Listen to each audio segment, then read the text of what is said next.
Assalomu alaykum.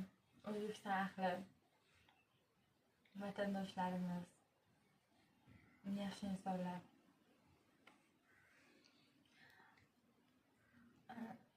Akam Durbekjon, singillari bo'laman. Akam bo'ladilar. Akam ancha yildan beri og'ir kasallar. Oxirgi 1 yilda o'tgan yil bahordan beri, mart oyidan beri yotib qoldilar. Akam yaxshilar, akam yaxshi yuribdilar, e'tibor bermaganmiz. Yaxshi yurgan ekan deb doktorga olib borganimizda ahvoli og'irligini, o'tib ketganini aytishdi. Tezroq yordam berish kerakligini aytishdi. 1 yildan beri doktorlar bilan bog'lanib turibmiz.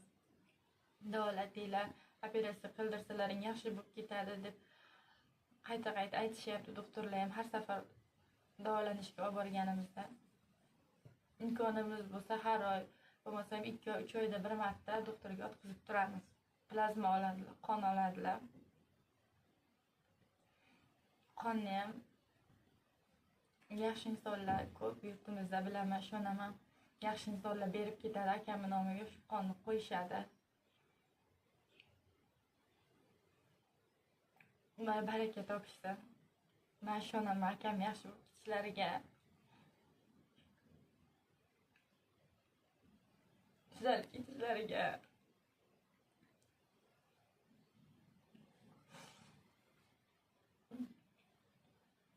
Tengdoshlaridek uylanib, farzandlarini, nevaralarini to'ylariga, yaxshi kunlariga boshib yurishlariga ishonaman. Mani singlim ham bosdi deydi. U ham talaba. Mani singlimni, ayamni oilamizga boshib yuradilar. Akam yaxshi bo'lib ketadilar, ishonaman. Faqat biz davolatishimiz kerak. Biz amalini qilsak, Allohim shifo beradi.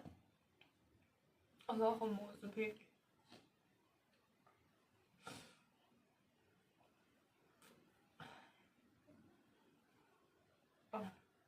Yaxshi insonlar ko'p. Kimdir buncha bo'lmaganda, o'zimizda bo'lganda o'zimiz davolatib olardik. Dadajonim rahmatli o'tib qoldilar. Imkonimiz bo'lmay qoldi hozir. Hozir imkoniyatimiz yo'q. Yaxshi insonlar, saxiy insonlar yordam berishiga ishonaman. Yordam bersizlar akajonim. Biz qatori, siz qatori elga, jamiyatga qo'shilib, tuzalib, yaxshi bo'lib ketsinlar. Allohim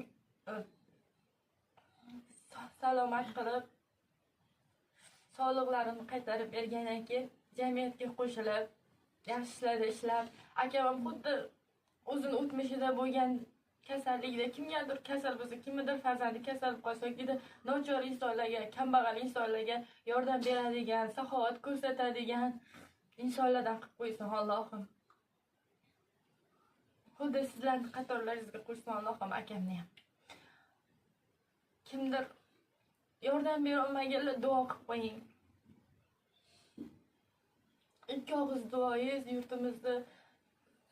yurtimizda mehribon insonlar ko'p. Yordam bera olmaganlar duo qilib qo'yishsin. Ko'pchilikning duosi o'tadi, amalga oshadi. Allohimga tezroq yetib boradi. Tezroq shifo topadi. Biz faqat amalini qilaylik. Amalini qilishga yordam beringizlar, qo'llaringizdan kelgancha. Akajonim yaxshi bo'lib ketsin, sog'ayib ketsin. Bizga berganga Allohim birini ming, mingni million qilib qaytarsa yaxshi ko'rardi.